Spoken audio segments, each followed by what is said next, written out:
부탁드립니다. 오늘 우리에게 주실 하나님의 말씀은 마태복음 6장 25절부터 34절까지입니다.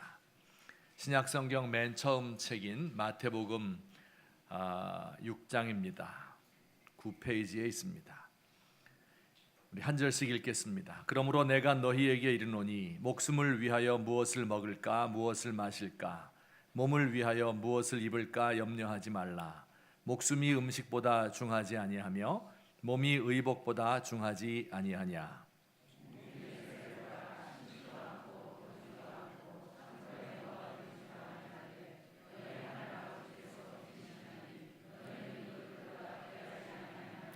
너희 중에 누가 염려함으로 그 키를 한 자라도 더할 수 있겠느냐.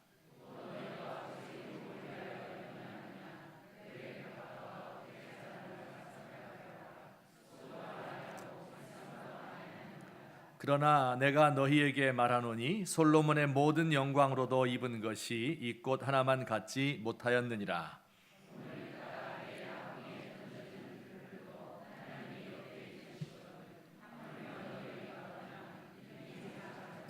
그러므로 염려하여 이르기를 무엇을 먹을까 무엇을 마실까 무엇을 입을까 하지 말라.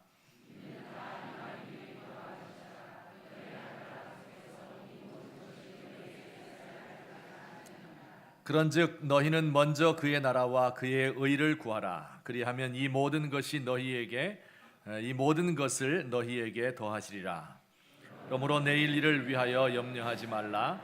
내일 일은 내일이 염려할 것이요 한날의 괴로움은 그날로 족하니라. 아멘. 2015년도 대한민국 인구 총조사에 따르면 우리나라 사람들 가운데 종교를 가진 사람이 47.1%, 또 종교가 없는 사람이 52%로 나타났습니다. 종교가 없는 사람이 더 많은 거죠. 특히 10대와 20대의 경우는 65%가 나는 무종교입니다 이렇게 대답을 했다고 합니다. 그런데 기독교, 천주교, 불교 이렇게 종교단체에 가입을 하고 있지 않다 하더라도 대부분의 우리나라 사람들은 또 전 세계 모든 인류는 영적인 세계가 존재한다, 어떤 의미에서든지 신이 존재한다 하는 것은 인정을 합니다. 어떤 사람들은 이 거대한 우주에 원리 같은 것들이 있어서 그 우주의 원리가 인생에게 법칙을 준다는 거예요. 도덕법이지요. 그래서 이것을 따라야 한다 이렇게 생각하기도 하고요. 또 어떤 사람들은 그저 우리 일상에서 날마다 일어나고 있는 이런 크고 작은 일에 안달하면서 손이 없는 날 이사를 가야 하고 또 부적을 사서 팬티에다가 집어넣고 다니기도 합니다.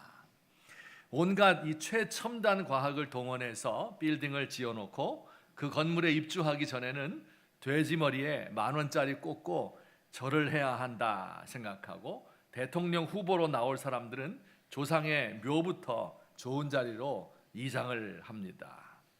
우리가 보고 즐기는 많은 영화와 드라마, 소설 이런 것들이 초자연적이며 영적인 세계의 존재를 다루고 있죠. 유령과 좀비의 세계를 이야기하는데 이것들이 사람들에게 인기를 끌고 또 이것을 볼 때 사람들이 그렇게 크게 부담스러워하지를 않습니다. 이 세상에 신이라 이름하는 혹은 종교라고 부르짖는 이런 것들이 많이 있는데 과연 우리 그리스도인들이 고백하는 하나님은 어떤 분일까? 그 하나님을 잘 설명해주고 있는 것이 사도신경이라고 말씀드렸죠. 그 사도신경이 크게 세 부분으로 나뉘는데 오늘은 그 첫 부분 중에서도 첫째의 고백을 함께 배우도록 하겠습니다. 첫 고백은 이렇게 됩니다. 다 아시죠? 전능하사 천지를 만드신 하나님 아버지를 내가 믿사오며 이렇게 고백을 하는데 이것을 약 100여 년 된 우리나라의 이제 신앙 고백 이 번역문인데요. 이것을 이렇게 새롭게 한 10년쯤 전에 번역을 했습니다. 우리 새 번역으로 다시 한번 읽으면 의미가 더 뚜렷해집니다. 시작. 나는 전능하신 아버지 하나님 천지의 창조주를 믿습니다. 하나님을 가리켜서 전능하신 아버지다 이렇게 이야기를 했고 또 천지의 창조주이시다 이렇게 고백을 했습니다. 그래서 오늘 이 시간에는 전능하신 아버지, 또 다음 시간까지 전능하신 아버지가 무슨 뜻인가 이야기를 하고, 또 천지의 창조주는 어떤 의미일까 하는 것을 살펴보도록 하겠습니다. 하나님을 가리켜서 아버지라고 부르신 분은 우리 예수님입니다. 예수님께서 친히 하나님을 아버지라 부르셨고, 우리들에게 하나님은 아버지이시다 이렇게 가르쳐 주셨습니다. 예수님의 그 모든 교훈을 축약하고 요약한 핵심이 마태복음 5, 6, 7장 산상수훈인데, 그곳에서 하나님을 가리켜서 하나님 아버지다, 하늘 아버지다 이렇게 불렀고요. 우리 주기도문도 여러분 아시죠? 주기도문에서도 하나님을 뭐라고 부릅니까? 하늘에 계신 우리 아버지여 이렇게 부르고 있습니다. 오늘 이 시간에는 과연 예수님께서 우리에게 하나님을 아버지라고 가르쳐 주신 그 이유가 무엇일까, 그 의미가 무엇일까 하는 것을 생각해 보고자 합니다. 하나님이 아버지로서 우리에게는 어떤 분이신가 하는 것을 생각해 보고자 합니다. 세 가지로 나누어서 말씀드리는데, 우선 첫째로 다 같이 시작. 하나님 아버지는 우리 존재의 근원입니다. 하나님을 우리의 아버지라 이렇게 부를 때 그 첫 번째 이유는 하나님 아버지가 우리를 존재하게 해주신, 있게 해주신 분이다 그런 뜻입니다. 마치 우리 육신의 아버지가 우리를 이 땅 위에 태어나게 해주신 것처럼 하나님 아버지는 모든 인류를 존재하게 해주셨습니다. 우리는 그를 힘입어서 살고 있고 호흡하고 행동하고 있습니다. 고린도전서 8장 6절 말씀 다 같이 시작.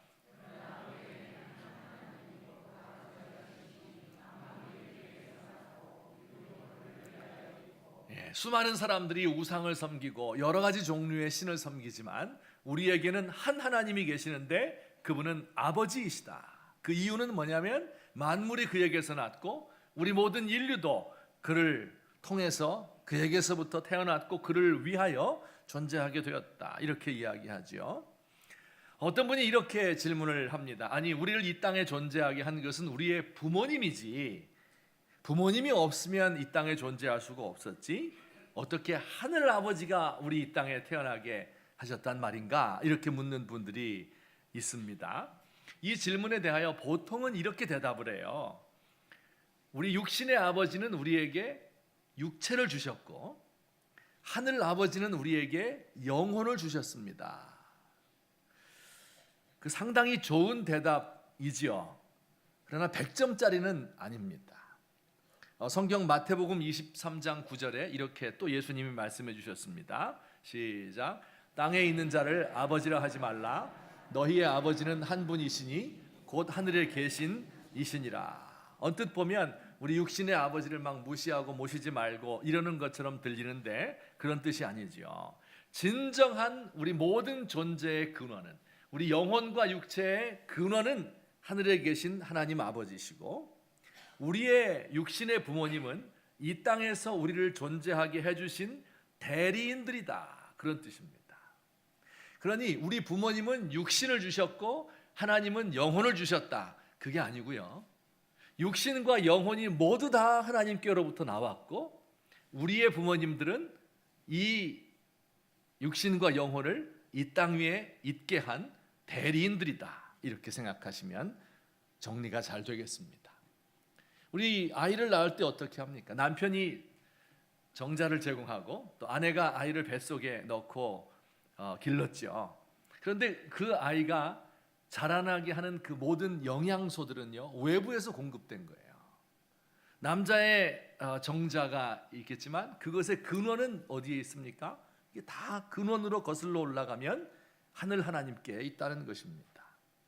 아이가 자라면서 부모에게 종속되는 것이 아니라 독립된 인격으로 성장을 해서 독자적인 삶을 살지요. 육체와 영혼을 지닌 완전한 인간으로 살게 되는데 부모가 그걸 준 것이 아니라 그 근원이 하나님께로부터 나왔다는 겁니다. 이 세상 모든 만물을 이해하고 지배할 수 있는 능력을 가진 것이 인간의 지성이에요. 이것을 우리 부모가 주셨을까요? 또 미세한 변화에도 민감하게 이 섬세한 감정을 가지고 있잖아요. 세상을 품을 수 있는 넓은 인격을 가지고 있잖아요. 또 아름답고 또 이 공교한 예술을 창조할 수 있는 능력이 있잖아요. 우리 안에서 끊임없이 요동치는 우리의 양심이 있죠. 영혼을 사모하는 마음이 있죠. 이것이 다 어디에서 나왔습니까? 우리 육신의 부모가 우리에게 준 것이 아니고 그 근원이, 인간 자체의 근원이 하나님에게 있다, 그런 뜻입니다. 이런 것들은 모두 하나님에게서부터만 나올 수 있는 신적인 기원을 가지고 있는 것들입니다. 자, 이렇게 생각해 봅시다. 우리 사막을 걸어가는데 시계 하나를 발견했어요. 그러면 사람들이 그 모습을, 이 시계를 발견하고, 야, 이건 모래바람이 불어서 초침이 날라오고 또 톱니바퀴가 하나 굴러와서 이것들이 다 모이고 우연히 또 모여서 이 시계가 떨어져 있구나, 이렇게 생각하는 사람은 아무도 없어요. 이거 정신 나간 사람이죠. 그럼 어떻게 생각해야 돼요? 누군가 시계를 만드는 장인이 시계를 만들었고, 그리고 이것을 사서 차고 다니다가 사막을 걸어가다가 떨어뜨렸구나, 이렇게 생각해야 맞는 말이죠. 우연히 생긴 것이 아니에요. 이 시계가 사막에 떨어진 것은 우연히 생긴 것이 아닙니다. 그런데 이 시계보다 몇만 배, 몇십만 배 더 정교한 것이 우주예요. 그런데 우주가 우연히 생겼다, 저절로 생겼다, 이렇게 이야기할 수 없을 것입니다. 그 우주보다도 훨씬 더 정교하고 복잡하고 광대한 것이 인간의 육체와 인간의 마음이에요. 그 육체에 깃든 영혼입니다. 하나님이 바로 이런 우리 인간을 만드셨는데 우연히 생긴 것이 아니고 하나님께서 목적을 가지고 만드신 것입니다. 어떤 초등학교 2학년 어린이가 동시를 썼습니다. 그 제목은 아빠는 왜? 라는 제목입니다. 이렇게 되어 있어요. 엄마가 있어서 좋다, 나를 이뻐해 주어서. 냉장고가 있어서 좋다, 나에게 먹을 것을 주어서. 강아지가 있어서 좋다, 나랑 놀아주어서. 그런데 아빠는 왜 있는지 모르겠다 하는 게 이십니다. 매일 아빠가 늦게 들어오니까 아빠가 왜 존재해야 되는지를 잘 모르는 이 아이의 심정이지요. 그런데 아빠는 도대체 왜 있을까요? 이 아이에게 아빠는 어떤 존재입니까? 여러분, 이 아이가 조금만 더 생각하면 돼요. 이 냉장고에 뭐가 채워져 있어서 내가 늘 냉장고 열고 먹는데 그걸 누가 채워주실까? 이걸 물어보면 되는 거예요. 강아지가 사료 사서 먹는데 나랑 놀아주는 그 강아지의 밥은 누가 사줄까? 아빠가 사오는 거예요. 결정적으로 엄마가 얘를 이뻐하기 이전에 아빠가 엄마를 이뻐해 주어서 네가 난 거야. 여러분, 하나님이 없다고 하는 무신론자들에게 제가 이렇게 말하고 싶습니다. 하나님 아버지는 말이야, 당신들 무신론자들이 하나님이 없다고 당신들이 돌아가지 않는 그 논리와 머리로 생각을 해서, 합리적으로 생각을 해서 결론을 내리도록 하는 그 지성을 창조하신 분이다. 무신론자들이 자신의 자유가 구속되는 것이 싫어서 하나님이 싫다, 이런 감정을 가지고 있는데 그런 감정을 가능하게 해주신 분이 바로 하나님이시다. 아빠의 무릎 위에 앉아서 아빠의 뺨을 때려도 무시하여도 참아주시는 그 아빠와 같은 분이다. 그들이 생각하고 느끼고 상상하고 먹고 살아갈 수 있는 그 모든 틀을 제공하신 분, 우리 존재 자체를 만들어주신 분이 바로 우리의 하나님 아버지이십니다. 그래서 우리가 그분을 아버지라고 부르는 것이고, 그 아버지께 무한한 감사와 찬송과 모든 영광을 돌려드리는 것입니다. 우리 사랑하는 우리 귀한 성도님들도 우리 하나님께서 나의 존재의 근원자이시다 하는 것을 오늘 마음에 더 확실히 믿으시고 그분께 늘 인정하고 그리고 감사할 수 있는 저와 여러분 되시기를 예수님의 이름으로 축원합니다. 두 번째, 하나님을 왜 아버지라고 부르는 것일까요? 다 같이 시작. 우리의 필요를 채워주시는 분이다. 우리 육신의 아버지도 우리를 위해서 필요를 채워주지요. 우리 예수님께서 가르치신 하나님 아버지도 그렇게 하십니다. 오늘 우리가 읽은 말씀에 보면 예수님이 잘 말씀해 주셨어요. 너무 그림으로 우리에게 선명하게 다가옵니다. 공중에 나는 새를 보라. 심지도 않고 거두지도 않고 창고에 모아들이지도 않지만 하늘 아버지께서 기르신다. 하물며 너희들은 얼마나 더 잘 기르시겠느냐. 새들도 먹이는데. 또 말씀하셨죠. 너희가 어찌 의복을 위하여 무엇을 입을까 염려하느냐. 들의 백합화를 봐라. 지천으로 널려있는 저 들풀들, 그 꽃이 어떻게 자라는가 생각해 봐라. 수고도 않고 길쌈도 하지 않고 배를 짜지도 않지만 하나님이 입히신다. 다 같이 시작. 오늘 있다가 내일 아궁이에 던지우는 들풀도 하나님이 이렇게 입히시거늘 하물며 너희일까 보냐. 너희 하늘 아버지께서 이 모든 것이 너희에게 있어야 할 줄을 아시느니라. 아멘. 하나님께서 이 들풀도 입히시고 그리고 공중의 새를 다 먹이시는데 우리 모든 인류를 먹이고 입히시는 분이다. 우리의 필요를 채워주시고 공급해 주시는 분이다. 예수님께서 이렇게 가르쳐 주셨습니다. 혹시 이렇게 생각하는 분이 계십니까? 아니, 하나님이 나에게 그걸 주셨다고? 내가 한 달 내내 직장에 나가서 뼈 빠지게 일해서 그래서 쥐꼬리만큼 월급 받아가지고 겨우 지금 내가 먹고 사는데 하나님이 나에게 주신 거 하나도 없다. 내가 돈 벌어서 먹고 사는 거지. 이렇게 생각하십니까? 하나님이 언제 그렇게 우리 가정에 복을 주셨는가? 하나님이 딴 사람 다 은혜 받았다고 하면 나 은혜 받은 적 없다. 하나님이 내 기도를 들으신 적도 없다. 맨날 기도만 하지 응답은 받지 못했다. 이렇게 생각하는 분들이 계실지 모르겠습니다. 제가 이렇게 대답 드리고 싶습니다. 여러분, 이 육신의 우리 부모님이 우리에게 많은 걸 해주셨겠죠. 그런데 그 중에서 내가 아는 게 더 많겠습니까? 모르는 게 더 많겠습니까? 내가 부모잖아요. 자식을 위해서 무언가를 해주었잖아요. 그런데 자식들이 아는 게 더 많겠어요? 모르는 걸 더 많이 해줬겠어요? 네, 모르는 게 더 많아요. 사실은 모든 걸 다 해줬는데 조금 알려진 것일 뿐이에요. 뱃속에 아기 가지고 있을 때 엄마들이 몸가짐을 조심하고 아이의 태아의 건강을 위해서 좋다는 것 다 먹고 또 뭐 근거가 있는 건지 모르겠지만 모차르트 음악 들으면 머리가 좋아진다 그래가지고 맨날 모차르트 피아노만 틀어놓고 있잖아요. 아이가 태어났어요. 건강하고 똑똑해요. 그럼 어떻게 생각해? 엄마가 자기 위해서 해준 거는 절대 생각하지 않습니다. 자기가 똑똑한 줄 알아요. 그냥 아이를 낳고 보니까 뱃속에 넣고 있을 때가 편하다 하는 이 어른들의 말을 실감하죠. 젖 먹이고 갈아입혀주고 도저히 잠을 잘 수 없고 너무너무 힘든 거예요. 아이가 하는 일이라고 뭡니까? 먹고 자고 싸고 이거밖에 없어요. 그 아이가 엄마가 나를 위해서 무슨 수고를 해주었는지 기억하지 못합니다. 아이가 학교에 들어가니까 대견스럽죠. 준비물 챙겨주고 도시락 챙겨주면서 기쁨을 느끼고 설레는 거예요. 그 기쁨이 있어요. 사춘기가 되면 아이들 잘못될까 봐, 잘못된 친구 만날까 봐 노심초사하고 눈물로 기도합니다. 대학 입시 붙으면 말이에요. 등록금 마련하기 위해서 이리 뛰고 저리 뛰면서도 그 마음에 대견스러움이 세상을 얻었다. 이런 마음이 있는 거예요.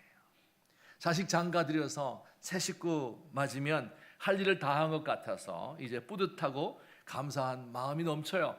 자녀들이 이 마음을 아느냔 말이에요. 모르는 게 훨씬 더 많습니다. 이 아이가 어린아이인데 며칠째 고열로 고통을 받고 있어요. 병원에 가서 온갖 검사를 하는데 원인을 못 찾고 있습니다. 엄마는 발을 동동 구르죠. 숨을 헐떡거리죠. 울며 불며 사방군데에 전화하고 의사 간호사들에게 5분 단위로 찾아가서 묻습니다. 근데 이 아빠는 묵묵히 병원에 수속을 다 하고 아무 말도 하지 않아요. 담배만 뻐끔뻐끔 피우고 있어요. 그래 엄마가 말했어요. 아니 당신 어떻게 사람이 그럴 수 있어요? 이 자식이 아파서 죽어가는데 그렇게 태연하게 담배만 태고 하면서 바가지를 긁었습니다. 그때 남편이 한마디를 남겼습니다. 누구 침이 더 된가 한번 뱉어볼래? 이게 아빠의 마음이죠. 자식에게 모든 것을 주고 싶어하는 아빠의 심정입니다. 우리의 필요를 채우시는 하나님 아버지를 아는 사람들은 어떻게 살아갈까요? 우리 마태복음 7장 9절부터 11절에 보면 유명한 구절이죠. 오늘 성경 구절은 다 유명한 구절밖에 없어요. 시작.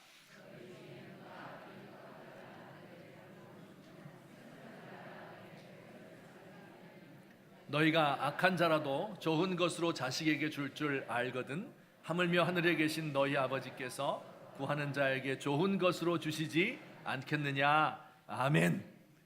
우리 인간의 아버지들도 이렇게 자식들에게 좋은 것을 주는데 하물며 하늘 아버지가 구하는 자에게 좋은 것을 주지 않겠느냐. 너희가 이 우리를 필요를 채우시고 공급하시는 그 하나님을 알게 되면 세상의 것들 때문에 염려하거나 안달복달하거나 그것을 위해서 얻기 위해서 죄를 짓고 막 사람들에게 막 의지하고 이렇게 하는 것이 아닙니다. 하나님께 나아가서 구하면 되는 거예요. 우리에게 주시기를 좋아하시는 그 하나님께 나아가서 간구하게 될 때 인간 아버지도 주시는데 하늘 아버지께서 우리에게 좋은 것을 주신다 약속하셨습니다. 어떤 사람이 이렇게 말해요. 아니 그건 기복신앙 아닙니까? 맨날 건강하게 해주시고 물질 주시고 일용할 양식 주시고 이거 주시고 저거 주시고 이렇게 하는 신앙에서 좀 탈피해서 이제는 하나님을 위해서 뭘 해야 되는 거 아닙니까? 이렇게 말하는 분들도 있는데 이게 언뜻 들으면 굉장히 신앙 좋은 것 같은데요, 잘 따져보면 신앙 좋은 거 아닙니다. 여러분, 우리가 하나님께 구하여 얻지 않고 살아갈 수 있습니까? 하나님의 도움이 없이 할 수 있는 게 뭐가 있단 말입니까? 우리에게 건강을 주시지 않으면, 우리 건강할 때는요 이거 너무 당연한 걸로 생각해요. 그러나 건강을 잃어버려 보아야 이게 그냥 된 것이 아니구나, 하나님이 붙들어 주신 것이구나 하는 것을 알게 됩니다. 물질을 주지 않으시면 가난하게 살 수밖에 없어요. 지혜를 주지 않으면 대번 실수합니다. 은혜를 주시지 않으면요 우리의 신앙도 유지할 수가 없어요. 하나님이 우리의 마음과 생각을 지키지 않으면 우리의 의지력을 가지고 절대로 악을 대항해서 이길 수 없습니다. 죄에 빠질 수밖에 없어요. 그래서 우리가 하나님께 달라고 구하는 것입니다. 그렇게 자꾸 달라고 하면 하나님이 싫어하지 않을까? 넌 맨날 달라고만 하니? 싫어할 것 같아요. 정말 그럴까요? 우리 육신의 아버지들이 자녀가 달라고 하면 좋아요? 싫어요? 아이가 태어나서 달라고 자꾸 울고 떼쓰고 그 아이를 위해서 방 꾸며주고 목욕통 사고 맨날 기저귀 사고 분유 사러 갈 때 나도 살기 힘들어 죽겠는데 이건 또 왜 태어나가지고 이렇게 힘들게 만드니? 이렇게 생각하는 부모가 있습니까? 초등학교 1학년 들어가 이제 가방 사고 신발 사고 해야 되는데 지 옷은 다 챙기고 전자제품 신제품 맨날 사면서 그 애들 친척 거기 쓰던 거 물려받아서 써라 이렇게 말하는 부모가 없지요? 고등학생 녀석이 책 사게 돈 주세요 그러면 책은 뭐하냐 공부도 안 하면서 그 책 사줄 때 기쁨이 있습니다. 시집간 딸이 말이에요, 옛날 속담에 딸이 셋이면 문 열어놓고 잔다 그런 말이 있어요. 이거 무슨 뜻인지 압니까?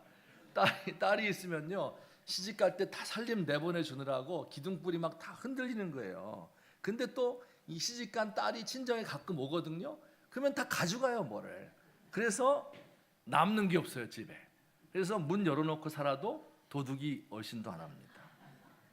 그 딸을 보면서 이런 도둑년 같다 이렇게 하면서 욕하고 막 싫어하고 막 그렇게 합니까? 아니죠. 그거 좋죠. 더 해주고 싶죠. 더 주고 싶죠. 더 구해라. 내가 능력이 안 돼서 그렇지 다 해줄게. 이렇게 구하는 것을 좋아해요 육신의 부모들도요. 하나님 아버지는 말할 필요도 없습니다. 우리에게 주시기를 기뻐하고 주시기를 좋아하는 거예요. 그 얻은 것을 누리고 사는 것, 보는 것을 좋아하시는 우리 좋으신 하나님인 것을 믿으시기를 주의 이름으로 축원합니다. 자, 그러니 이제부터 하나님께 구하세요. 여러분, 원하는 것이 있잖아요. 필요한 것이 있잖아요. 후히 주시고 꾸짖지 아니하시는 그 하나님께 지혜를 구하세요. 넘치도록 주시는 그 하나님께 풍성하게 달라고 구하시기 바랍니다. 죄를 이길 수 있는 능력 내 힘으로는 안 되니까 하나님이 나에게 주십시오. 구하세요. 하나님, 나에게 주신 사명이 있지요. 이거 감당할 능력 나에게는 없으니 나에게 은사도 주시고 능력 주셔서 성령의 권능을 주셔서 이것을 감당할 수 있도록 도와주십시오. 하나님께 날마다 구하면 우리 하나님께서 기쁜 마음으로 우리에게 주시고 우리의 기쁨도 충만하고 주시는 하나님도 기뻐하시는 줄을 믿으시기를 주의 이름으로 축원합니다. 세 번째, 또 하나님이 아버지시다 하는 말은 무슨 뜻일까요? 우리 다 같이 시작. 예, 우리가 따라가야 할 모범이다. 세상 살면서 신기한 일들이 많은데 그 중에 하나가 우리 자녀들이 부모를 닮는 거예요. 저는 이 얼굴 닮는 것은 그렇다고 치는데 걸음걸이 보세요. 뒤에 가면 똑같습니다. 목소리도 닮죠.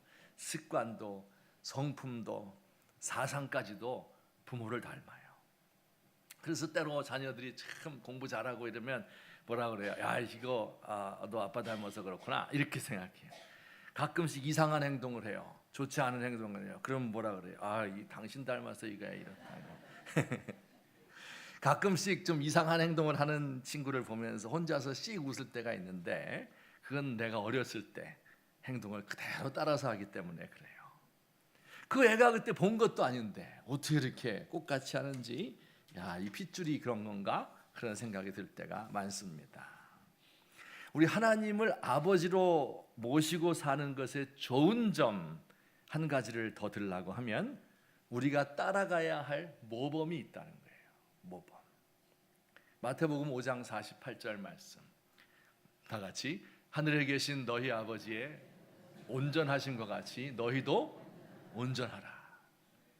하나님을 따라가서 온전하라는 거예요. 롤 모델이라고 그러죠. 오늘 우리 세계에 롤 모델이 없어요. 본받아야 할 위대한 영웅들이 상실된 시대예요. 그런데 그때 누구를 따라간다고요? 우리에게는 따라가야 될 유일한 모범이 있으니 바로 우리의 하나님이십니다. 보통 사람들이 생각할 때 우리의 하나님이 이제 왜 필요한가 이럴 때 우리의 삶을 그냥 사는 거예요. 별로 하나님 생각하지 않아요. 그러다가 언젠가 힘든 일이 생기면, 삶의 갭이 생기면 그때 하나님이 와서 메꿔주는 거다 이렇게 생각하는 분들이 많아요. 새벽기도 생전 안 나오는데 어떤 성도가 새벽기도에 나왔어요.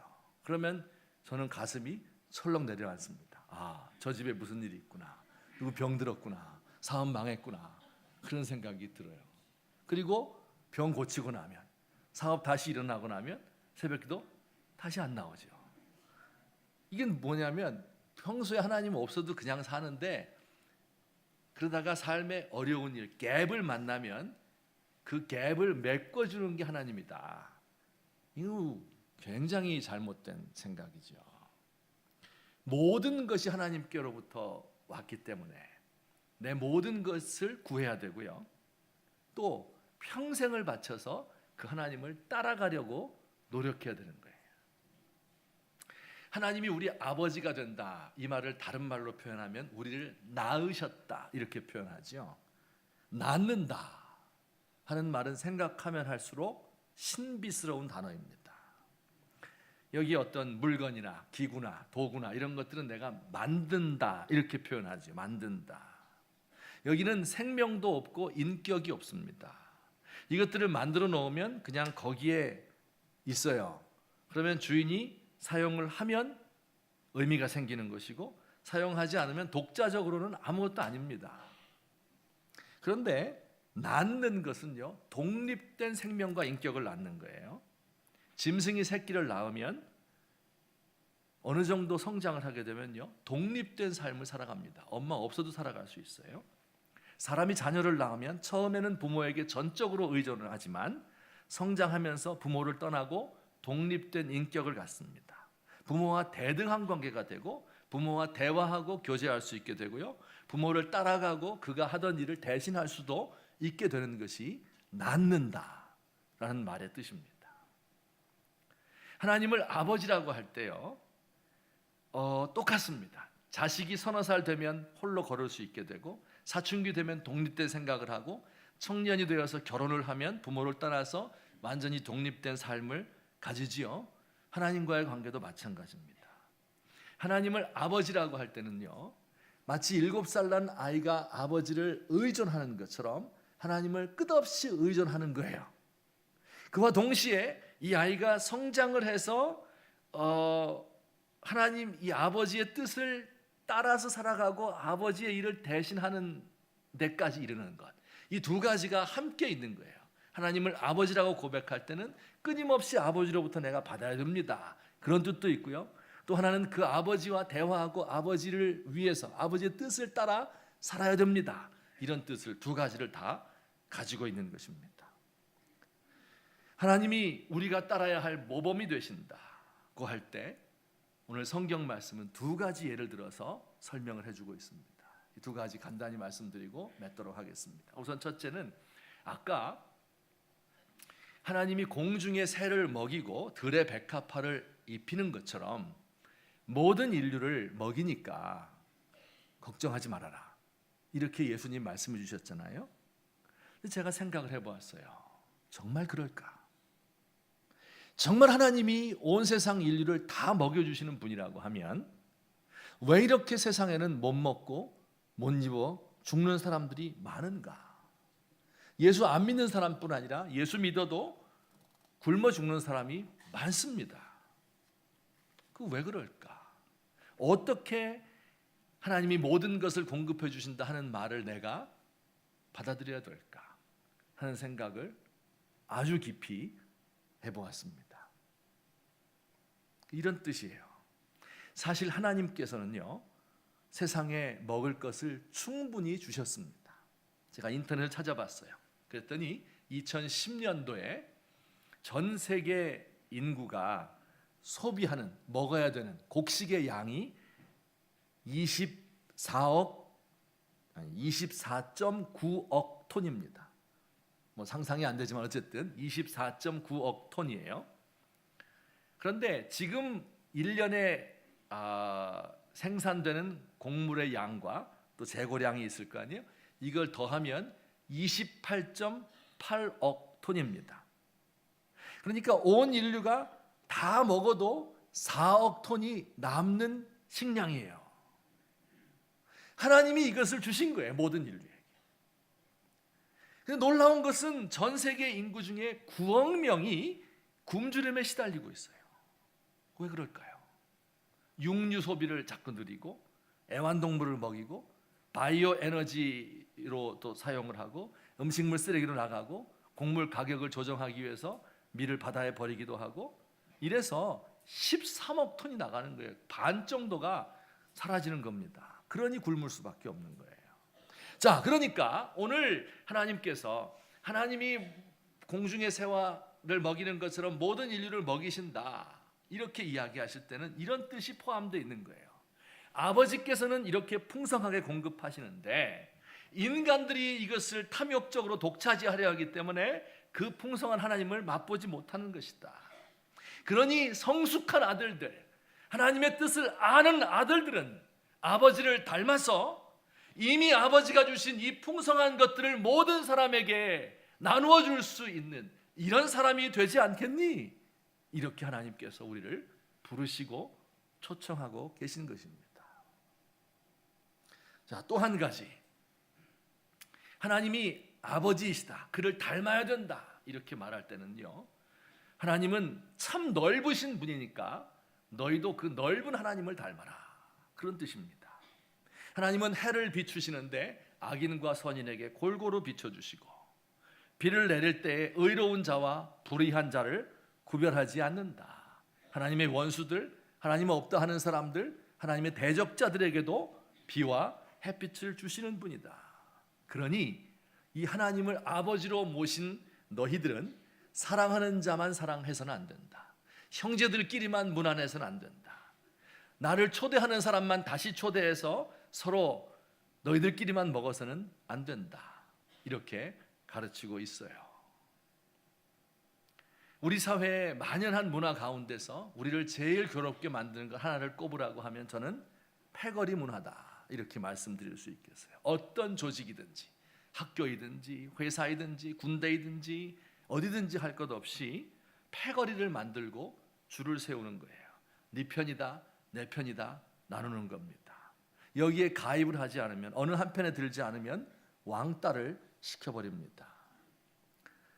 이것을 조금 더 확장해서 우리의 사회 전체를 보게 되면요, 이것을 이제 진영 논리 혹은 입장주의 이렇게 부르는 것인데요, 보수와 진보로 세상을 나눠버리는 거예요. 그래서 사회적으로 어떤 중요한 사건이 벌어질 때 내가 어떤 입장에 있느냐에 따라서 판단이 달라져요. 진실이 무엇이냐, 어떻게 진실을 밝힐 수 있느냐, 이게 중요한 게 아니라 내가 보수 진영에 있기 때문에, 내가 진보 진영에 있기 때문에 우리 편이 말하는 것은 다 옳고 상대가 말하는 것은 들을 필요도 없다. 조선 후기에 당파 싸움이 있었죠. 10만 양병설, 10만 명의 군인을 길러야 우리 민족의 미래가 있다. 우리가 튼튼히 나라를 지킬 수 있다. 누가 주장했죠? 율곡 선생님이 주장을 했어요. 그런데 율곡 선생님은 서인파였어요. 그래서 동인들이 반대하는 거예요. 유성룡 선생은 10만 양병설이 필요한 거 알았습니다. 그런데 그가 동인에 속해 있었기 때문에 서인의 말을 듣지 않은 겁니다. 조선시대에는요, 조정에서만 싸웠는데 지금은 매스컴과 SNS가 발달해서 온 국민이 이것을 알고 갈라진 것입니다. 조선시대보다 한 발자국도 더 나아간 것이 없습니다. 조선이 이 당파 싸움 때문에 막을 내렸고 우리도 그렇게 될 위험에 처해 있습니다.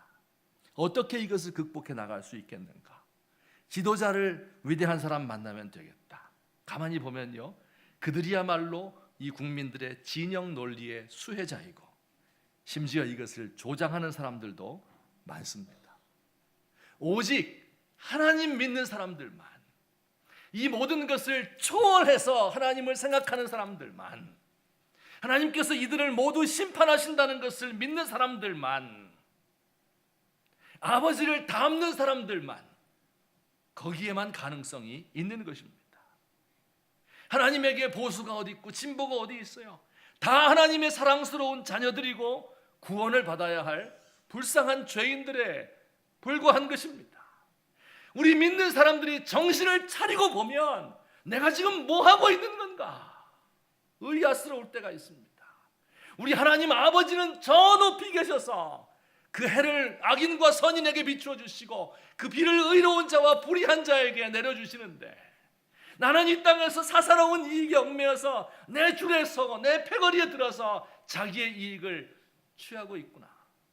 이것을 생각할 때 우리 하나님 앞에서, 우리 아버지 앞에서 얼마나 부끄러운 일인지 모릅니다. 물론 우리가 세상을 살아가며 사람마다 의견이 다르고 생각이 다른 것 어쩔 수가 없을 겁니다. 하지만 그렇다고 해서 상대를 미워하고 마귀라하고 비하하고 이렇게 하면 안 되겠습니다.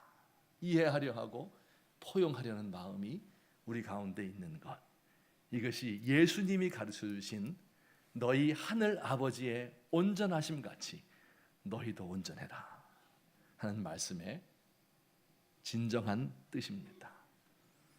오늘 이 말씀을 듣는 저와 여러분 마음속에 우리 하나님이 우리의 아버지이시다 하는 것을 분명히 믿는 이 마음이 있으면 좋겠습니다. 그 하나님께 감사하고, 하나님 없었으면 내가 어떻게 할 뻔했을까요? 하나님께서 나의 공급자가 되어주셔서 내 건강과 내 물질과 우리 가족과 나에게 필요한 모든 것, 죄를 이길 수 있는 능력과 하나님의 일을 감당할 수 있는 이 모든 은사를 나에게 오늘도 주십시오. 간구하십시다. 그만 의지하십시다. 그분께서 우리에게 주시기를 기뻐하시기 때문에 그렇습니다. 동시에 성숙한 아들로서 아버지의 뜻을 알고 그 아버지의 뜻을 한 걸음이라도 따라갈 수 있는 저와 여러분 되시기를 예수님의 이름으로 축원합니다. 같이 한번 기도드리겠습니다. 오늘 들은 말씀을 생각하면서 하나님 앞에 간구로 나아가십시다. 하나님, 내가 하나님을 진정으로 믿습니다. 나의 공급자 되시고 그리고 나의 모델이 되어주셔서 모범이 되어주셔서 감사합니다. 그 하나님을 믿고 따르겠습니다. 의지하겠습니다. 고맙습니다. 같이 한번 기도드리겠습니다. 사랑의 하나님 아버지, 은혜를 감사드립니다. 무지하고 연약한 저희들을 사랑해 주셔서 하나님 아버지, 주께서 우리 가운데 함께 하셔서 아버지여 우리에게 모든 풍성한 것을 내려주시니 감사합니다. 하나님 아버지여, 주께서 우리 가운데 하나님 아버지가 되어주셔서 감사합니다. 내가 우리 하나님 아버지를 믿습니다. 천지를 만드시고 내 영혼을 지으시고 나와 대화하기를 기뻐하시는 우리 하나님을 믿습니다. 하나님께서 나의 모든 것을 공급해 주시기 때문에 세상을 염려하지 않고 하나님만 바라보고 하나님 나라와 그의 의를 위하여 살아갈 수 있도록 하신 것을 감사합니다. 하나님 아버지여, 사람을 의지하고 하나님 세상을 바라보지 않게 하시고 하나님 바라보 살아갈 수 있도록 저에게 믿음을 더하여 주옵소서.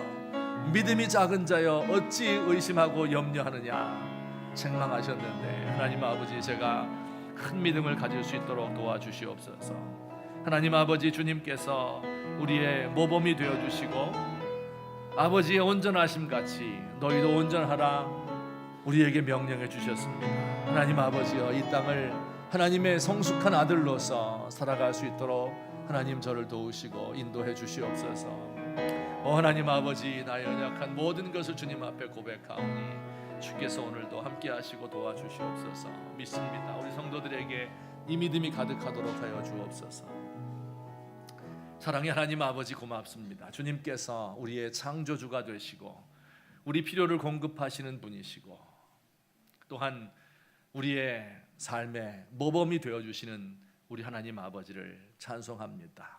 이 아버지가 없었더라면 우리가 어떻게 세상을 살아갈 수 있을지, 어떤 목적을 가지고 어떤 기준을 가지고 어떻게 판단하며 살아가야 될지 알지 못하였을 텐데 우리 주님께서 이 모든 것을 가르쳐 주시니 감사합니다. 우리 하나님을 믿고 의지하고 따르고 그에게만 기도하고 그리고 그가 주시는 것을 기뻐하며 누릴 수 있는 저희가 되도록 하나님 도와주시옵소서. 성숙한 아들이 되어서 효도하는 아들이 되어서 아버지의 마음을 이해하고 아버지의 심정으로 세상을 바라볼 수 있는 주님의 귀한 백성들 되도록 인도하여 주옵소서. 예수님의 이름으로 기도하옵나이다. 아멘. 우리 함께 찬송하실 때 아바 아버지, 우리 작년에도 한번 부른 적이 있었는데요. 아주 귀한 찬송입니다. 우리 이 찬송이 우리의 입에서 떠나지 않았으면 좋겠습니다. 우리 가사를 생각하며 함께 부르시겠습니다.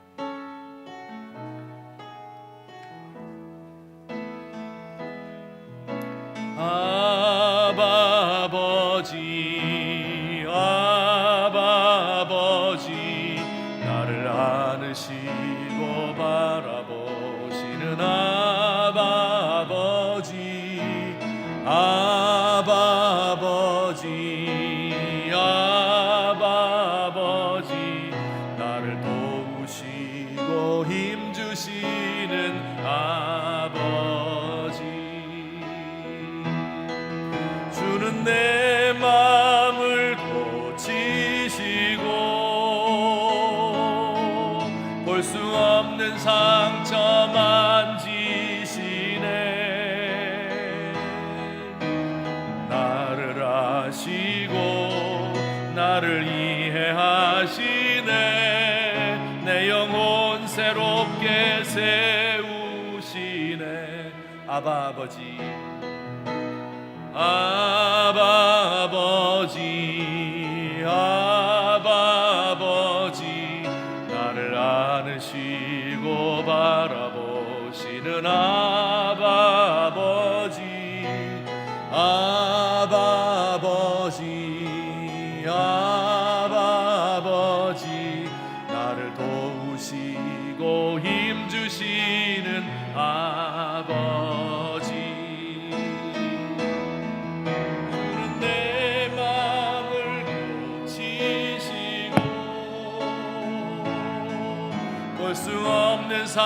상처 만지시네. 나를 아시고 나를 이해하시네. 내 영혼 새롭게 다시 한번 아바 아버지 고백합니다. 아바 아버지, 아바 아버지, 나를 안으시고 바라보시는 아바 아버지, 아바 아버지, 아바 아버지, 나를 도우시고 힘주시는 아버지. 주는 내 마음을 고치시고 볼 수 없는 상처 만지시네. 나를 아시고 나를 이해하시네.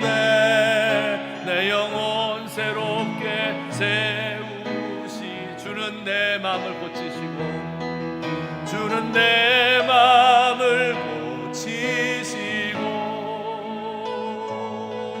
볼 수 없는 상처 만지시네. 나를 아시고 나를 이해하시네. 내 영혼 새롭게 세우시네.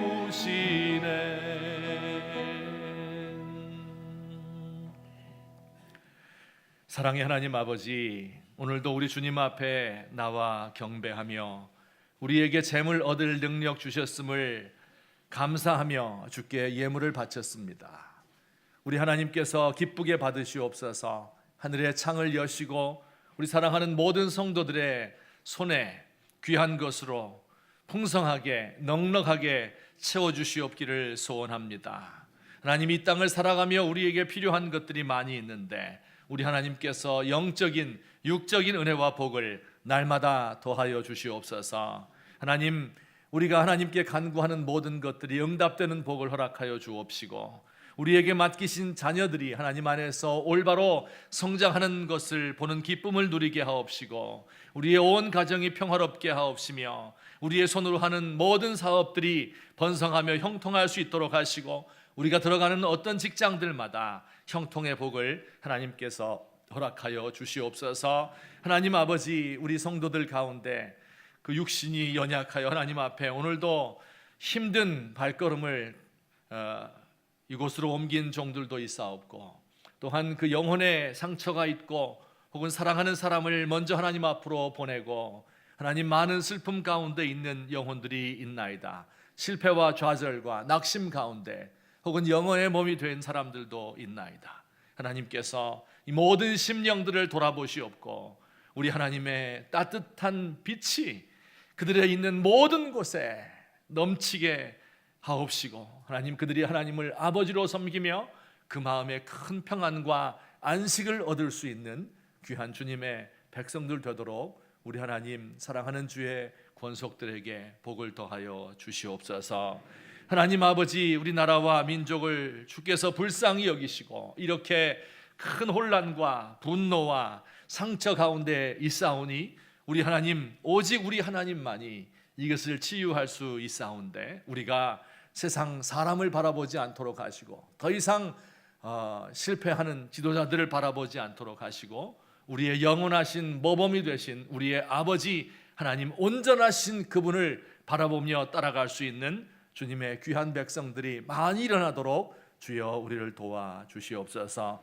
한 주간을 살아가야 되는데 우리는 너무 힘이 없고 죄악에 넘어지기 쉽고 우리의 마음과 생각을 지킬 수조차 없나이다. 하나님 아버지여, 우리에게 우리의 영혼의 눈을 바로 떠서 주의 뜻을 분별하게 하시고 새 속에 물들지 않게 하시고 우리 하나님을 뜨겁게 사랑하며 주 앞에서 승리할 수 있는 하나님의 귀한 백성들 되도록 주여 복을 더하여 주시옵소서. 이제는 우리 구주 예수 그리스도의 은혜와 하나님 아버지의 사랑과 성령님의 교통하심이 오늘 주 앞에 나와 우리 아버지이신 우리 영혼과 육체의 아버지이신 하나님께 감사의 예배를 드리며 모든 것을, 필요한 것을 구하여 응답받기 원하는 주의 사랑하는 모든 백성들 머리 위에, 또 그 가정 식구들 한 사람 한 사람 위에, 우리 교회에 속한 권속들과 또 우리 백석학원과 총회 위에 이제부터 영원토록 함께 계실지어다. 아멘.